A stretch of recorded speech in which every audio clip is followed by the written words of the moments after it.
દર્શક મિત્રો, નવજીવન ન્યૂઝમાં આપનું સ્વાગત છે। આજથી થોડાક દિવસ પહેલાં ભાવનગરમાં બગદાણા પ્રકરણ ચર્ચામાં આવ્યું હતું। આમાં કોળી સમાજના યુવા આગેવાનો છે તે લડાયક ભૂમિકામાં જોવા મળ્યા હતા। ત્યારબાદ આ પ્રકારના અત્યાચારો છે તે કોળી સમાજ પર નહીં સાંખી લેવામાં આવે તે પ્રકારનો હુંકાર પણ ભરવામાં આવ્યો હતો। ત્યારે સુરતના ચિરાગ ઝાલા જે કોળી યુવા આગેવાન છે તે ખૂબ ચર્ચામાં આવ્યા હતા। તેમના નિવેદનો ચર્ચામાં રહ્યા હતા। ત્યારે કોળી સમાજના આમ આદમી પાર્ટીના નેતા પ્રવીણભાઈ મકવાણા પર થોડા દિવસ પહેલાં કેટલાક લોકો દ્વારા જે જીવલેણ હુમલો કરવામાં આવ્યો હતો તે મામલે હવે કોળી સમાજ લડી લેવાના મૂડમાં દેખાઈ રહ્યો છે। ત્યારે કોળી સમાજના યુવા આગેવાન ચિરાગ ઝાલાએ બોટાદમાં હુંકાર ભર્યો અને જે કોળી સમાજ પર અત્યાચારના બનાવો બની રહ્યા છે, જે ઘટનાક્રમો સામે આવી રહ્યા છે તેને લઈને સરકારને આડે હાથ લીધા। પહેલાં સાંભળો શું કહી રહ્યા છે ચિરાગ ઝાલા પોતાના નિવેદનમાં। એસપી સાહેબને જે રજૂઆત કરી એમાં તમે જે પણ વિચારો છે બધી રજૂઆતો કરી છે એટલે જ આપણે સુરત થાય ધક્કો ખાતો।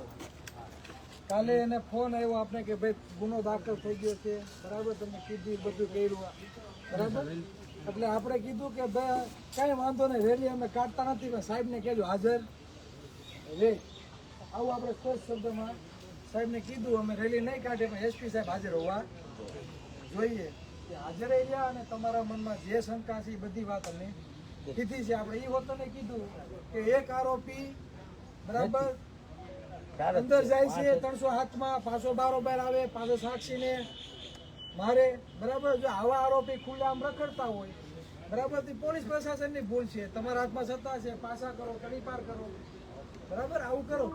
એટલે એમણે કીધું છે અમે એટલા લોકોને પાછા તડીપાર કર્યા છે, હજી અમને લાગશે તો કરશું। પણ આ બધાનો સાર એક જ નીકળે, બોટાદ કોળી સમાજે યુનિટી બતાવવાની જરૂર છે।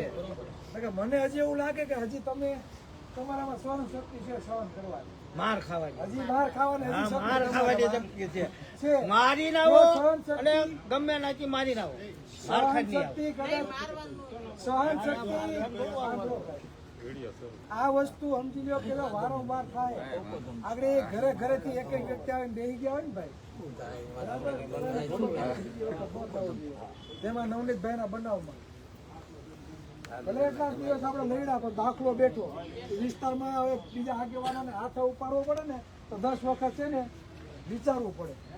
અને આ બોટાદમાં હમણાં 4થી 5મી વખત ઘટના છે। ચિરાગભાઈ ને પિન્ટુભાઈ ને દૂરથી કઈ આવવાનો કઈ શોખ નથી ભાઈ, અમને કોઈ પૈસા નથી આપતું બોટાદ, અમને અમારો ધંધો ખોટી કરીને અહીંયા આવીએ છીએ અને અમારી જરૂર ના પડે એના માટે આયા યુનિટી બનાવવાની જરૂર છે, તો અમારે આવવાની કઈ જરૂર નથી। અને બીજું એક જેની ફાટતી હોય, જે સમાજ કરતા પક્ષને વધારે મહત્વ આપતા હોય, તો આ સમાજને વિનંતી છે, દોસ્ત કોણ છે, દુશ્મન કોણ છે, સમાજનો સાચો સારથી કોણ છે ને એ પારખતા શીખજો।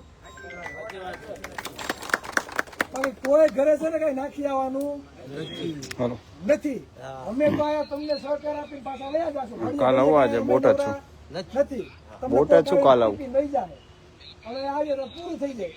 હા તો કાલ તો તમારે યુનિટી બતાવવી પડે।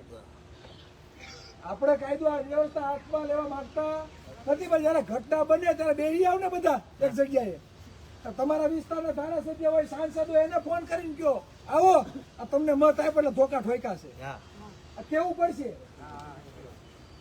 જેને સત્તામાં બેહાડ્યા છે, બરાબર, ધોકા આપણે ખાવાના, આપણા ટેક્સના પૈસે જલસા કરે, જે ફંડ જેને જાય છે એ બીજા લોકોને આપે, એટલે આપણા ટેક્સના પૈસે બીજાના છોકરા લીલા લેર કરે ને આપણે ધોકા ખાવાના, સિસ્ટમ આવી થઈ ગઈ।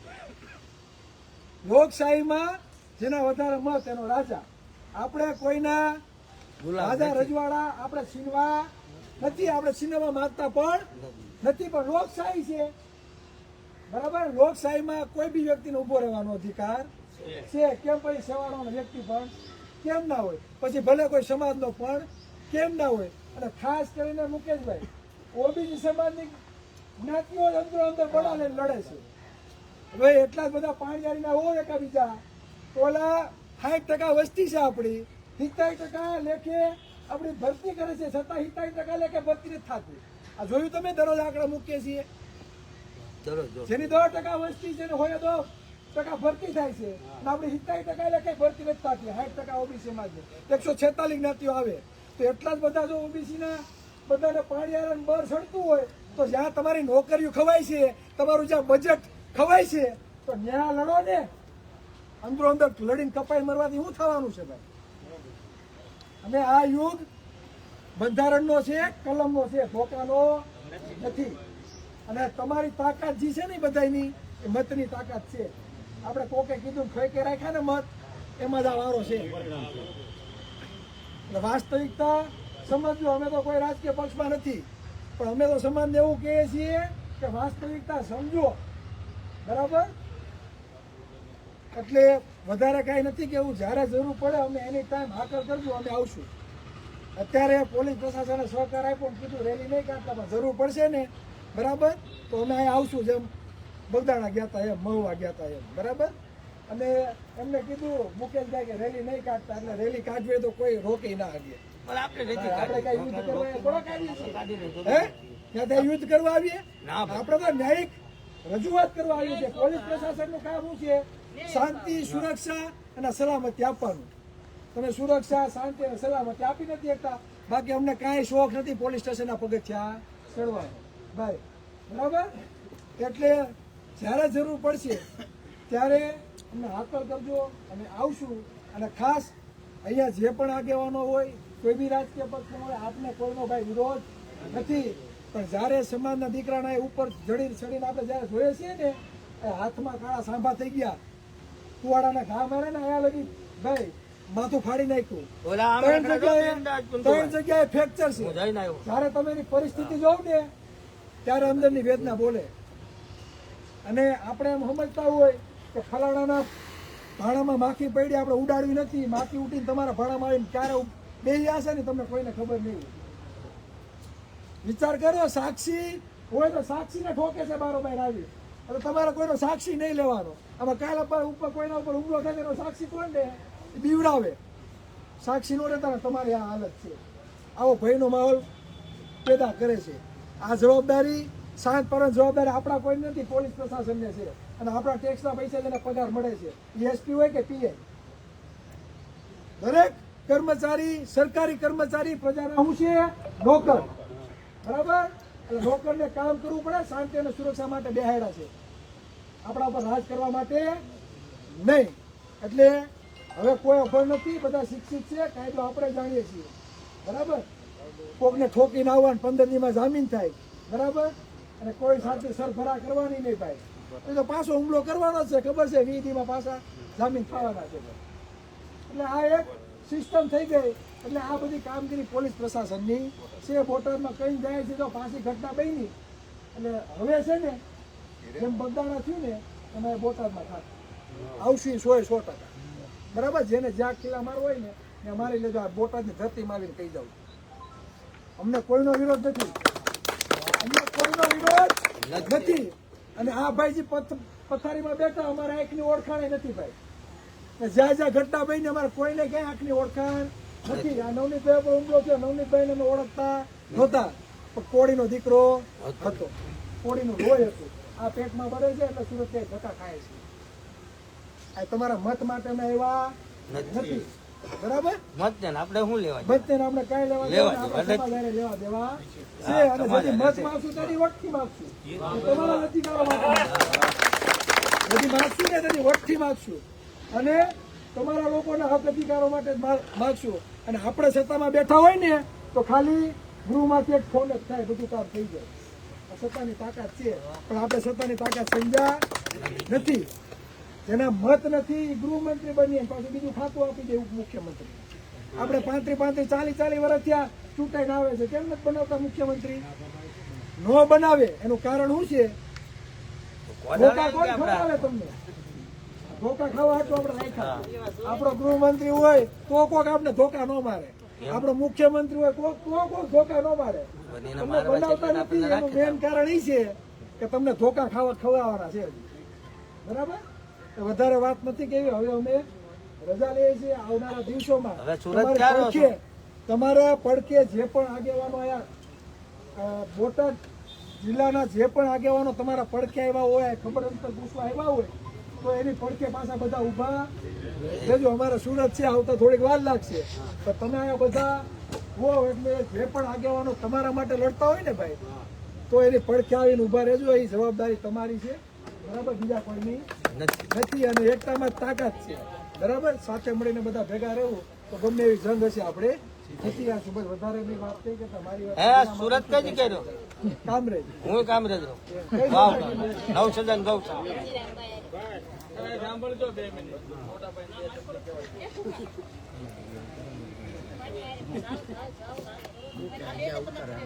આજે 2 મિનિટ જાય ને એટલે વાત કરી લે. જય માન દાતા જય કોળી સમાજ. એ પહેલા પણ હું આવ્યો હતો જ્યારે ચીકાભાઈ ઉપર હુમલો થયો ત્યારે યુવા કોળી એકતા સંગઠન દ્વારા મુલાકાત લીધી હતી અને ત્યારે પણ પીઆઈ સાથે વાત કરી અને 307 જેવી કલમો લગાવડાવી હતી. એટલે ખરેખર તમે વિચાર કરો કે અહીં 200 કિલોમીટર જેવું અમારું વિરંગામ સુરત તો 500-700 કિલોમીટર થતું છે, તો જેટલી દાન આપણા આટા ખાય છે એટલો જવાબ આપણે પથ્થર હિલ હાલવો પડે કે ના હાલવો પડે? બધા એને આપણને મારીને જતા રહે ચાલે કે આપણે માર સહન કરીએ. એને એક લિમિટ હોય. આ માર સહન કરવો પડે ને એનું મુખ્ય કારણ જે ચિરાગભાઈએ વાત કરી ને કે આપણો મુખ્યમંત્રી નહીં કે આપણો ગૃહમંત્રી નહીં, ખરેખર એ વાત સાચી છે. આપણે પહેલા તો આપણા સમાજનો મુખ્યમંત્રી બને કે ગૃહમંત્રી બને ને એના માટે લડત ચાલુ કરવી પડશે.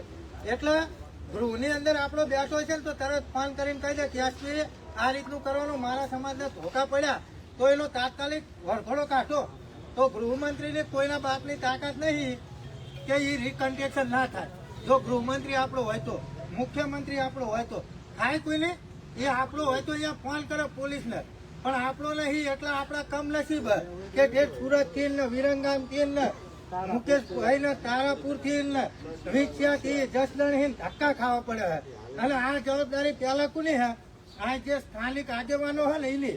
અમારા તો આ લાલજીભાઈ જાય ને, આ લાલજીભાઈ જયારે ઓલા ભાભાનું હતું ને ત્યારે પેલા હતા અને પ્રવીણભાઈ નું હતું ને ત્યારે પેલા. તમે જોઈ લો વચ્ચે દેવી પૂજક સમાજના યુવાનોએ આપણા કોળી સમાજ ઉપર હુમલો કર્યો ને ત્યારે લાલજીભાઈ પેલા. એટલે લાલજીભાઈ હા દરેક મેટલમાં લાલજીભાઈ પેલા હોય. એટલે લાલજીભાઈ ને એવું નહીં કે એમના બૈરા છોકરાને એક વાંચ્યા કે સમાજ માટે અર્પણ કરી દીધેલા હે. એમને બૈરા છોકરા હે, એમને ઘરની પરિસ્થિતિ ખરાબ જ છે. એટલે પેલા તો બોટાદના જે સ્થાનિકો હે ને એને સંગઠન બનાવવાની જરૂર છે. ક્યાં લગન આવડી આપણે માર ખાશું? ક્યાં લગન માર ખાશું? તમે જ વિચાર કરો. જે હોય આવીને ઢીબીને જતા રહ્યા તો આપણે સહન કરવાની શક્તિ કેટલી હે? હવે પૂરી થઈ જાય. આપણે જાગૃત બનવું પડશે અને આપણે અવાજ ઉઠાવવો પડશે. એટલો જવાબ આપણે પથ્થરથી આલવો પડશે. જો એક વ્યક્તિને માર્યો ને તો હામાં આપણે ધોકાવાળી કરવાની તૈયારી રાખવી પડશે. રાખવી પડશે કે નહીં રાખવી પડે? ક્યાં લગન આપણે એસપીને આવેદન આપણે સાંભળ્યા હતા કોળી યુવા આગેવાન ચિરાગ ઝાલા, જેમનું એક સંગઠન છે ને તેઓ અલગ અલગ વિસ્તારોમાં જઈને કોળી સમાજ પર અત્યાચાર મુદ્દે લડત ચલાવતા હોય છે.